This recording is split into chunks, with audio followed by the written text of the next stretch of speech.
कहानी का नाम शून्य की आवाज। रात के ठीक 12:07 पर लैपटॉप की स्क्रीन हल्की सी झपकी और रिकॉर्डिंग टाइमलाइन अपने आप 12:27 और 13 पर जा रुकी। आरव ने प्ले दबाया नहीं था, फिर भी वेब फॉर्म चल रही थी। कमरे में सन्नाटा था, लेकिन हेडफोन के भीतर एक धीमी सांस सुनाई दे रही थी, लंबी, खिंची हुई, जैसे कोई बहुत देर से इंतजार कर रहा हो। उसने कर्सर पीछे खींचा, दोबारा प्ले किया।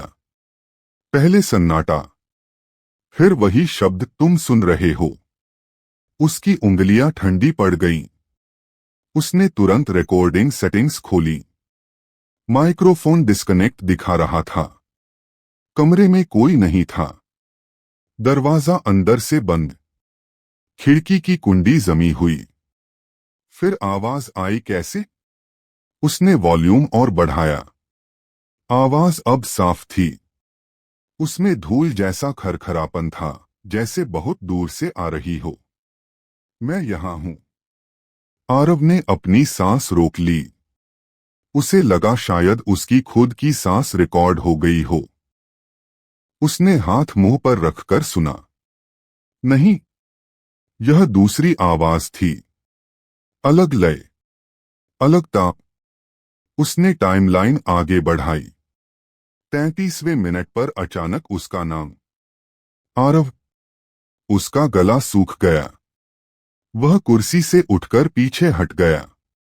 उसके दिमाग में तुरंत वही पुराना कमरा उभरा, पीली दीवारें, पुराना टेबल फैन और दरवाजे पर खड़ी मां की परछाई। उसने खुद से कहा, यह दिमाग का खेल है। तुम साइलेंस रिकॉर्ड करते हो, दिमाग पैटर्न खोज लेता है। पर तभी 45वें मिनट पर आवाज ने फुसफुसाया, दरवाजा खोलो। और उसी क्षण, ठक ठक ठक, कमरे के दरवाजे पर 3 दस्तक। उसका दिल पसलियों से टकराया। उसने कुछ सेकंड इंतजार किया, फिर धीरे धीरे दरवाजे तक गया। कौन? उसने पूछा। जवाब नहीं। उसने दरवाजा खोला। बाहर गलियारा खाली था, लेकिन फर्श पर एक छोटा सा काला पेन ड्राइव पड़ा था। उस पर सफेद मार्कर से लिखा था 002। उसकी उंगलियां कांप रही थीं। उसने उसे उठाया। आसपास कोई नहीं। सीढ़ियों में सन्नाटा। लिफ्ट बंद। उसने दरवाजा बंद किया, कुंडी लगाई और पेन ड्राइव लैपटॉप में लगाया। एक ही फाइल थी, प्ले_मी MP3। उसने कुछ सेकंड हिचकिचाकर प्ले दबाया। पहले 10 सेकंड सन्नाटा, फिर वही आवाज, इस बार और ठंडी। तुमने पहला दरवाजा खोल दिया है। आरव की सांस अटक गई। अब दूसरा खोलो। याद है 2010? उसकी आंखों के सामने वह साल घूम गया। वह दिन, वह दोपहर जब उसने हेडफोन लगाए थे। मां दरवाजे पर आई थीं। उन्होंने कहा था, मुझे तुमसे बात करनी है। उसने बिना देखे जवाब दिया था, अभी नहीं, रिकॉर्डिंग चल रही है। फिर लंबा सन्नाटा, फिर चीख, फिर सब कुछ बदल गया। तुमने सुना था, रिकॉर्डिंग बोली, पर तुमने अनसुना किया। उसने पेन ड्राइव निकालने की कोशिश की, लेकिन स्क्रीन फ्रीज हो गई। 001। वेव खुद ब खुद खुल गई।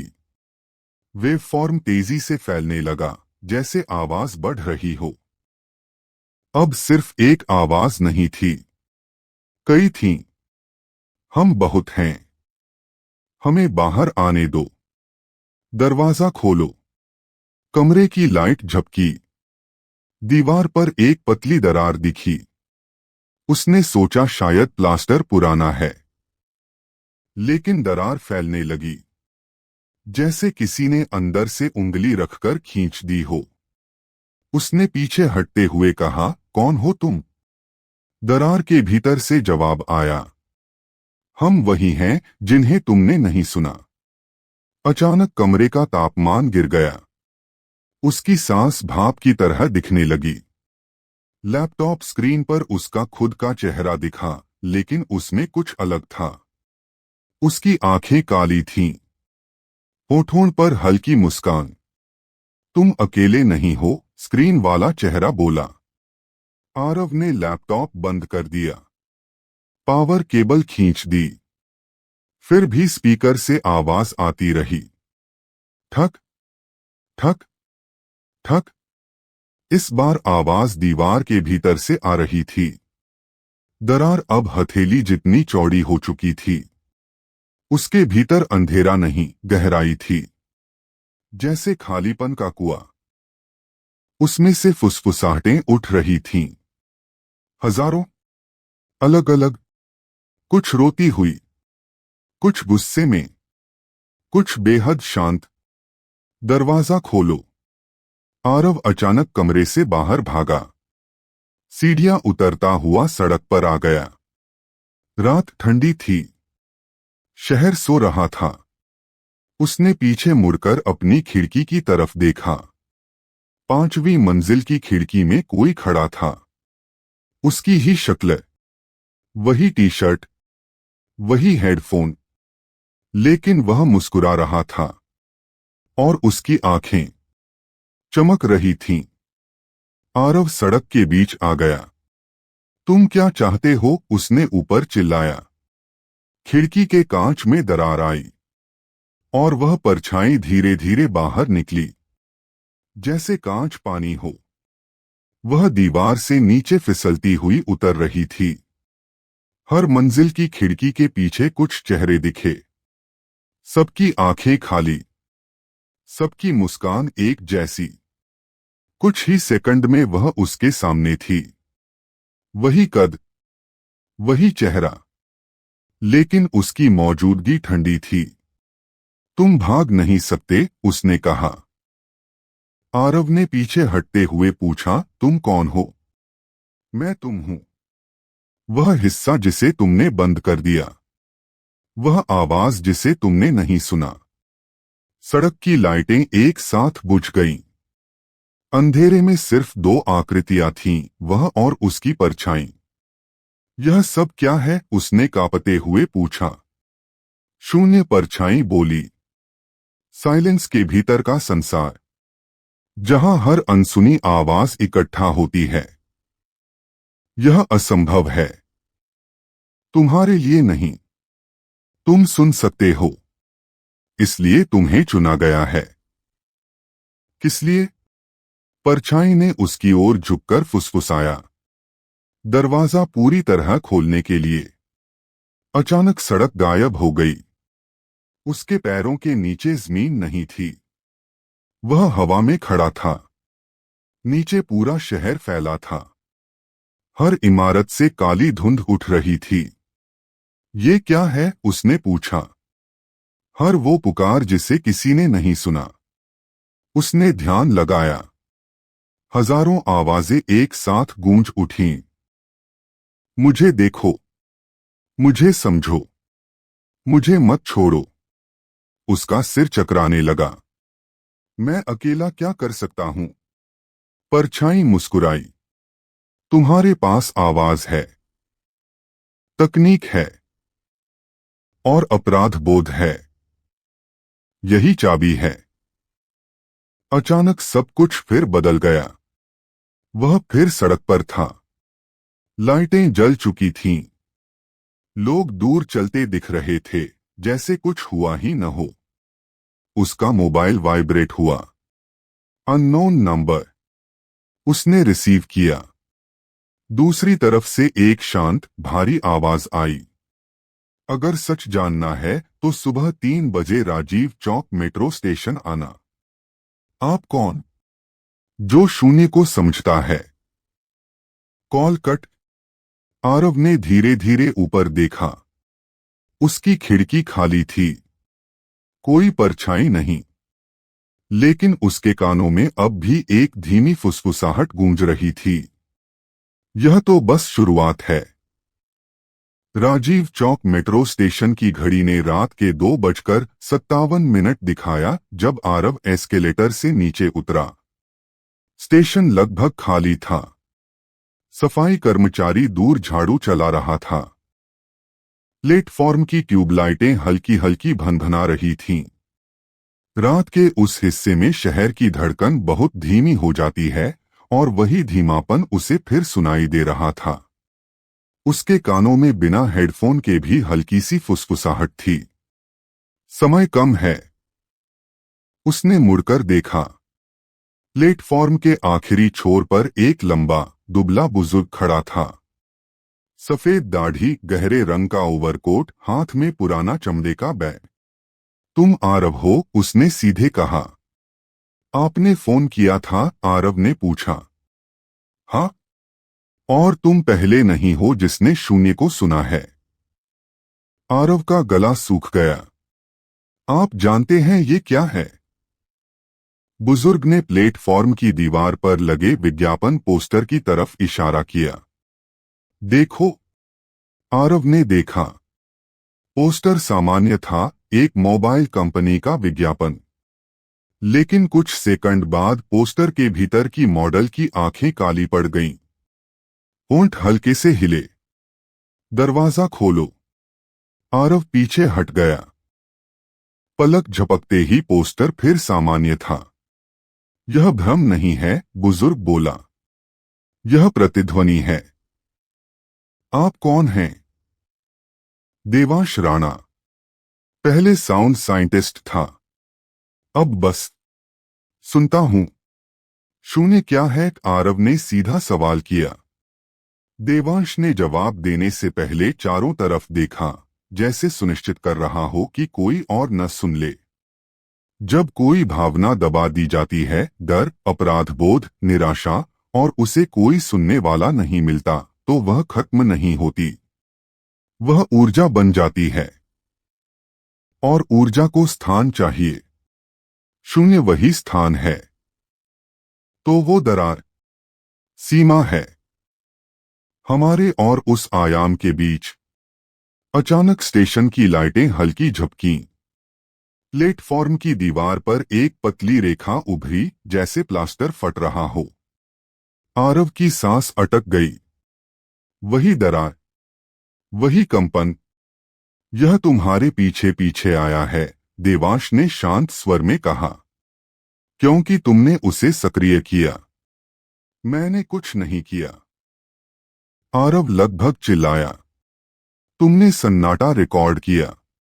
और सन्नाटा कभी खाली नहीं होता। दरार दीवार पर फैलने लगी। उसके भीतर से धीमी सी गूंज उठी। पहले अस्पष्ट, फिर साफ।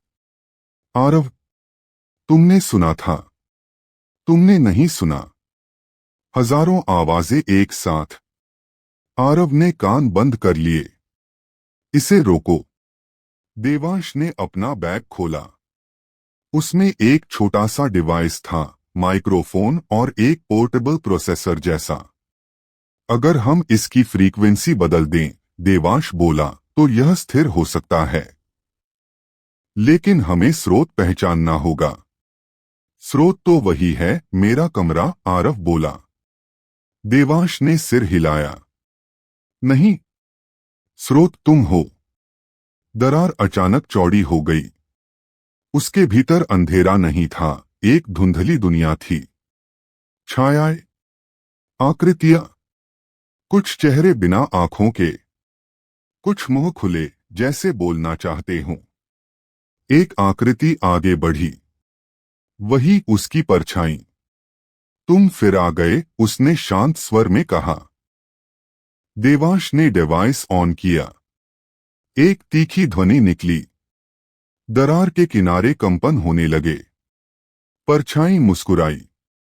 तुम हमें दबा सकते हो। खत्म नहीं। हम दबाने नहीं आए, देवांश बोला। हम संतुलन चाहते हैं। संतुलन? परछाई ने आरव की तरफ देखा। क्या तुम संतुलन चाहते हो? या मुक्ति? आरव के भीतर कुछ हिला। मुक्ति? अपराधबोध से मुक्ति। यादों से मुक्ति। अगर तुमने हमें पूरी तरह खोल दिया, परछाई बोली, तो तुम्हें कभी दर्द नहीं होगा। देवांश ने तुरंत कहा, झूठ। अगर दरार पूरी खुली तो सिर्फ तुम नहीं, पूरा शहर प्रभावित होगा। दरार से हवा नहीं, एक खिंचाव निकल रहा था। प्लेटफॉर्म के कागज, धूल, यहां तक कि दूर खड़ा कूड़ेदान भी धीरे धीरे उसकी ओर सरक रहा था। स्टेशन का डिजिटल बोर्ड ग्लिच करने लगा। नंबर बदलते बदलते 12:07 पर अटक गए। यह समय क्यों? आरव ने खुद से पूछा। परछाई ने उत्तर दिया, यही वह समय है जब तुमने पहली बार अनसुना किया था। आरव का सिर झंझना गया। 12:07, वही मिनट जब उसने रिकॉर्डिंग शुरू की थी। वही पैटर्न। इसे रोकने का तरीका क्या है? उसने देवांश से पूछा। देवांश ने डिवाइस उसकी तरफ बढ़ाया। तुम्हें बोलना होगा। क्या? सच। दरार और चौड़ी हो गई। अब उसमें से सिर्फ आवाजें नहीं, दृश्य भी दिख रहे थे। एक लड़की जो छत पर खड़ी है। एक लड़का जो खाली कमरे में रो रहा है। एक बूढ़ा आदमी जो फोन हाथ में लिए बैठा है, किसी कॉल का इंतजार करते हुए। अनसुनी पुकारें। तुमने अपनी मां को नहीं सुना, परछाई ने कहा। क्या तुम इन सबको सुन पाओगे? आरव के हाथ कांप रहे थे। मैं नहीं जानता। अगर नहीं, परछाई ने कहा, तो दरवाजा खोल दो। सब खत्म हो जाएगा। देवांश ने कड़े स्वर में कहा, अगर यह पूरी तरह खुल गया तो शून्य वास्तविकता में रिसने लगेगा। लोग आवाजें सुनेंगे। संतुलन टूट जाएगा। दरार अब प्लेटफॉर्म के आधे हिस्से तक फैल चुकी थी। कुछ यात्री जो दूर खड़े थे, जैसे जम गए थे। उनकी आंखें खाली। वे धीरे धीरे दरार की ओर बढ़ रहे थे। ये क्या हो रहा है? आरव चिल्लाया। प्रभाव, देवांश बोला। शून्य उन्हें खींच रहा है। परछाई ने हाथ बढ़ाया। निर्णय लो। आरव ने डिवाइस पकड़ा। माइक्रोफोन उसकी ओर था। उसकी सांस तेज थी। अगर मैं बोलूं तो क्या होगा? उसने पूछा। देवांश ने कहा, अगर तुम सच स्वीकार कर लो बिना भागे तो फ्रीक्वेंसी स्थिर हो सकती है। दरार सिकुड़ सकती है। और अगर नहीं? देवांश ने जवाब नहीं दिया। दरार के भीतर से अचानक एक तेज चीख निकली। इतनी तीखी कि प्लेटफॉर्म की कांच की दीवारें चटक गईं। परछाई अब पूरी तरह दरार के किनारे खड़ी थी। उसकी आंखें चमक रही थीं। या तो हमें मुक्त करो, उसने कहा, या हमारे साथ आओ। आरव ने माइक्रोफोन होठों के पास लाया। शब्द गले में अटक गए। उसने पहली बार जोर से कहा, मैंने सुना था, लेकिन मैंने अनसुना किया। डिवाइस से कंपन निकला। दरार हल्की सी थमी। परछाई का चेहरा बदल गया। मुस्कान कमजोर हुई। जारी रखो, देवांश चिल्लाए। दरार फिर कांपी। आवाजें और तेज हो गईं। यात्रियों के कदम अब दरार के बिल्कुल पास थे। आरव के सामने दो रास्ते थे, या तो वह पूरी सच्चाई स्वीकार करे, या दरार को खुलने दे। और उसी क्षण स्टेशन की सारी लाइटें एक साथ बुझ गईं। अंधेरे में सिर्फ दरार चमक रही थी। और परछाई ने अंतिम बार कहा, अब पीछे मुड़ने का समय नहीं है। अंधेरे में सिर्फ दरार की धुंधली रोशनी थी। प्लेटफॉर्म, लोग, दीवारें, सब जैसे उस चमक के आसपास जम गए हों। आरव के हाथ में माइक्रोफोन कांप रहा था। उसके सामने उसकी परछाई खड़ी थी और पीछे देवांश की आवाज गूंज रही थी, संतुलन सच से आता है, भागने से नहीं। दरार के भीतर से अनगिनत चेहरे उभर रहे थे। कुछ पहचान में आने वाले, कुछ बिल्कुल अनजान। हर चेहरे के साथ एक अधूरी आवाज जुड़ी थी। एक वाक्य जो पूरा नहीं हुआ, एक पुकार जो जवाब तक नहीं पहुंची। मैंने सुना था, आरव ने दोहराया। उसकी आवाज कांप रही थी। मैंने सुना था, पर मैंने डर को चुना, रिकॉर्डिंग को चुना, चुप्पी को चुना। डिवाइस में कंपन बढ़ा। दरार के किनारों पर हल्की दरारें उल्टी दिशा में सिकुड़ने लगीं। परछाई का चेहरा कठोर हो गया। तुम खुद को दोष देकर सब ठीक नहीं कर सकते, उसने कहा। दर्द से भागना आसान है। हमें खोल दो, सब खत्म हो जाएगा।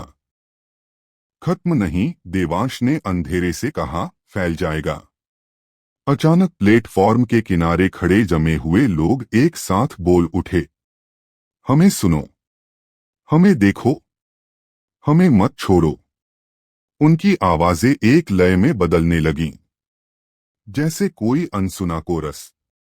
आरव के भीतर कुछ टूट रहा था। उसे लगा वह फिर 10 साल का बच्चा है। कमरे में बैठा, हेडफोन लगाए, मां दरवाजे पर।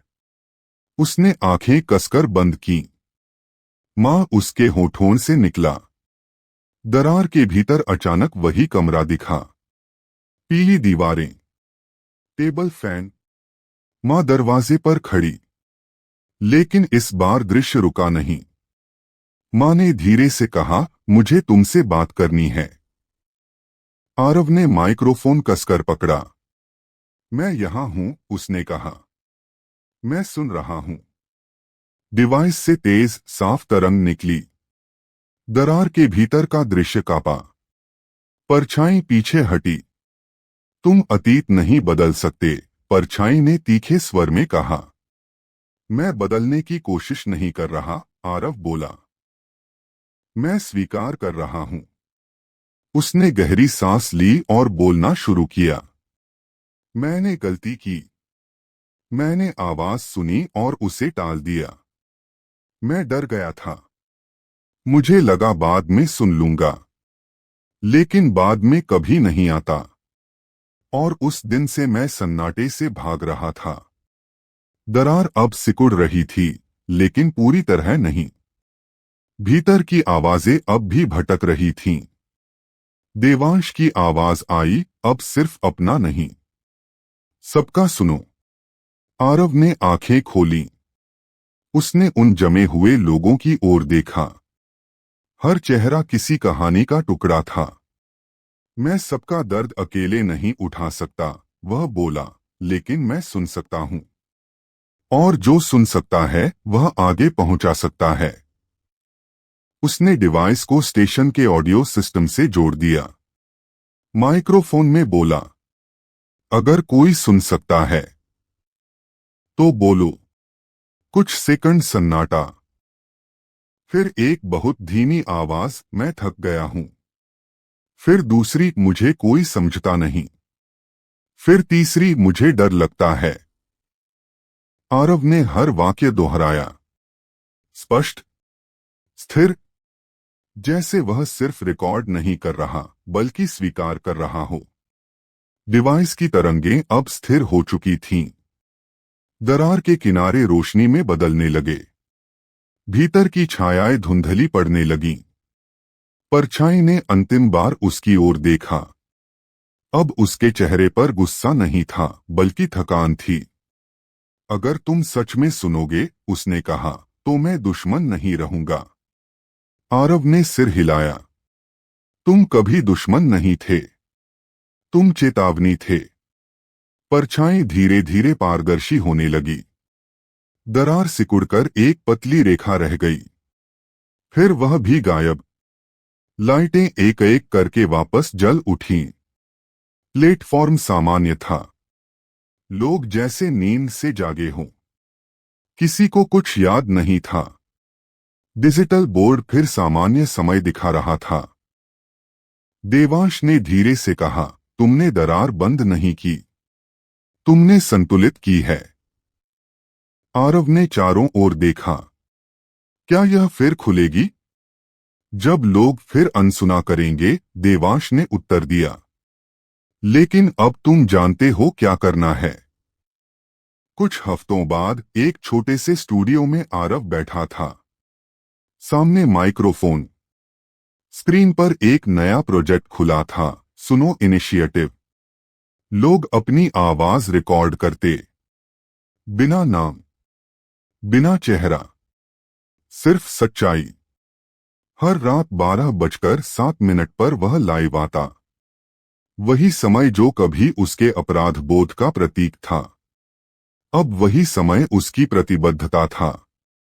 एक रात लाइव सेशन के दौरान सिस्टम पर एक नई फाइल आई, 0_final WAV।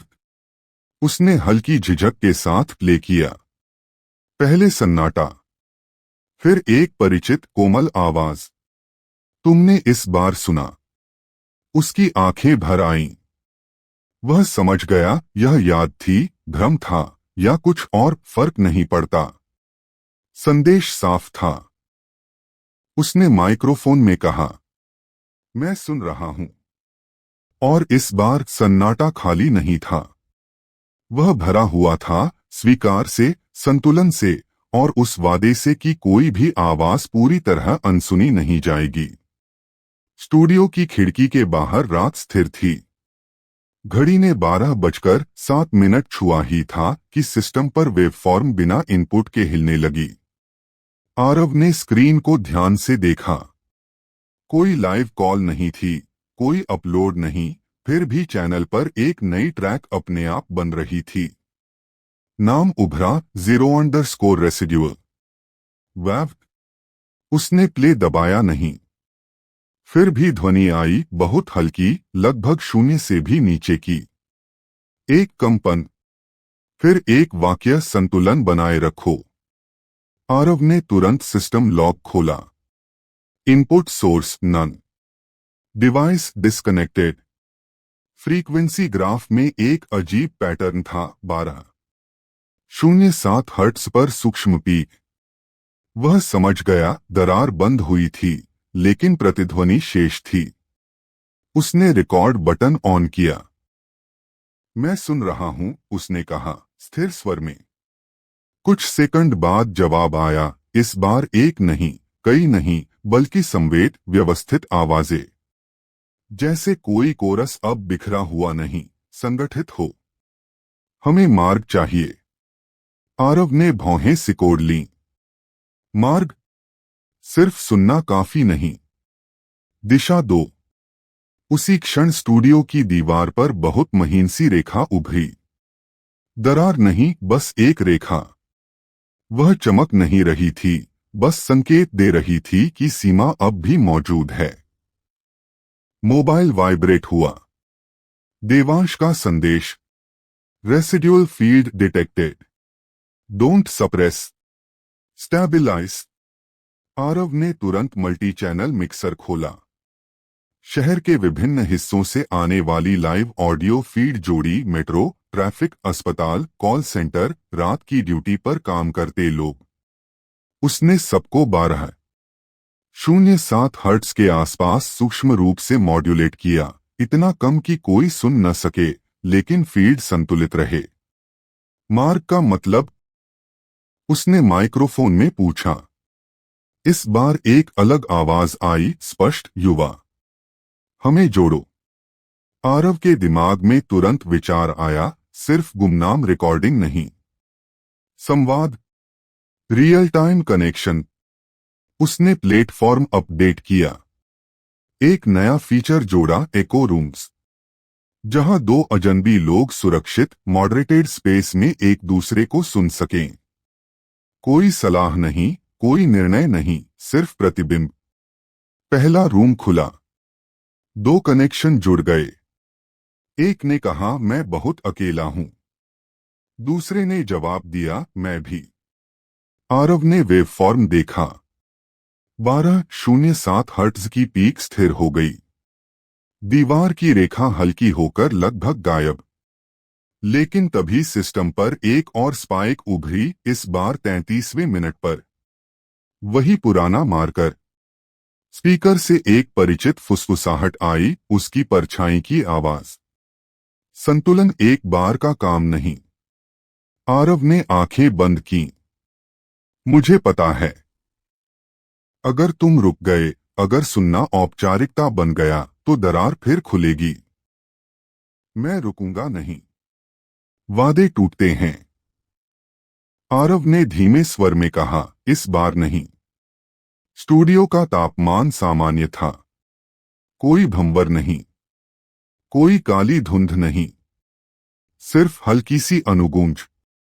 उसने लाइव में कहा, आज से हम सिर्फ बोलेंगे नहीं, हम जवाब भी देंगे। अगर आप सुन रहे हैं तो किसी और के लिए सुनने वाले बनिए। एको रूम्स में कनेक्शन बढ़ने लगे। एक छात्र और एक शिक्षक, एक नर्स और एक ड्राइवर, एक पिता और एक अजनबी। हर संवाद के साथ फ्रीक्वेंसी ग्राफ संतुलित होता गया। 1207 हर्ट्ज की रेखा अब स्थिर, सपाट। रात के अंत में सिस्टम पर अंतिम नोटिफिकेशन आया। Field stabilised. आरव ने स्टूडियो की लाइट बंद की। खिड़की में अपना प्रतिबिंब देखा। कोई अलग मुस्कान नहीं, कोई काली आंखें नहीं, बस थकान और दृढ़ता। उसने धीरे से कहा, मैं सुन रहा हूं। और इस बार जवाब में सन्नाटा था, खाली नहीं बल्कि शांत। जैसे शून्य ने अपना रूप बदल लिया हो। अब वह दरार नहीं था। वह एक स्थान था जहां आवाजें दबती नहीं, दिशा पाती हैं। लेकिन घड़ी जब 12:07 पर पहुंची, वेवफॉर्म ने एक बहुत हल्की सी लहर बनाई, याद दिलाने के लिए कि संतुलन एक प्रक्रिया है, निष्कर्ष नहीं। रात फिर 12:07 पर पहुंची। इस बार स्टूडियो में कोई अलार्म नहीं बजा, कोई दरार नहीं उभरी। लेकिन सिस्टम के कोने में एक सूक्ष्म सी लहर उठी, इतनी हल्की कि सिर्फ वही पहचान सकता था जिसने शून्य को भीतर से देखा हो। आरव ने स्क्रीन को शांत आंखों से देखा। डर नहीं था, उत्सुकता थी। एको रूम्स अब हजारों लोगों को जोड़ चुके थे। हर रात अनगिनत संवाद होते। कुछ मिनटों के लिए दो अजनबी एक दूसरे का बोझ हल्का कर देते। और हर बार जब कोई मैं अकेला हूं कहता, दूसरी तरफ से आता, मैं सुन रहा हूं। लेकिन उसी रात एक नया सिग्नल उभरा। Origin unknown, source internal reflection. Aarav ने भौहें सिकोड़ी। Internal reflection. उसने प्ले किया। पहले कुछ सेकंड सामान्य शहर की एम्बिएंट ध्वनि। फिर धीरे धीरे सब कुछ म्यूट होने लगा। ट्रैफिक, एसी की आवाज, कीबोर्ड की क्लिक, सब गायब। और फिर पूर्ण सन्नाटा। लेकिन इस बार सन्नाटा खाली नहीं था। उसमें कोई फुसफुसाहट नहीं थी, कोई पुकार नहीं, सिर्फ स्थिरता। फिर एक शांत स्वर, न उसकी मां का, न परछाई का, न किसी अजनबी का। जब सब सुन लिए जाते हैं, तब शून्य विश्राम करता है। आरव ने गहरी सांस ली। क्या यह अंत है? उसने धीरे से कहा। उत्तर आया, अंत नहीं, संतुलन। उसके दिमाग में अचानक समझ साफ हुई। शून्य कोई राक्षस नहीं था, वह चेतावनी प्रणाली था। जब अनसुना बहुत बढ़ जाता है, वह दरार बन जाता है। जब सुनना शुरू होता है, वह आधार बन जाता है। दरवाजा नहीं, दर्पण। स्टूडियो की दीवार पर एक पल के लिए वही महीन रेखा चमकी, फिर पूरी तरह मिट गई। कोई अवशेष नहीं। आरव ने माइक्रोफोन ऑन किया। लाइव प्रसारण शुरू किया। आज की रात अलग है, उसने कहा। आज मैं कुछ नहीं कहूंगा, सिर्फ सुनूंगा। एक एक करके आवाजें आईं। मैंने आज अपने पिता से बात की। मैंने अपने दोस्त को फोन किया। मैंने खुद से सच बोला। हर वाक्य के साथ आरव को महसूस हुआ कि फ्रीक्वेंसी अब बाहर से नहीं, भीतर से स्थिर है। रात 1 बजे उसने लाइव बंद किया। स्क्रीन काली हुई। कोई जीरो फाइल नहीं आई, कोई रेसिड्यूअल वेव नहीं, सिर्फ उसका प्रतिबिंब। उसने धीरे से कहा, अगर तुम हो भी, तो अब मुझे डर नहीं। कोई जवाब नहीं आया। और यही जवाब था।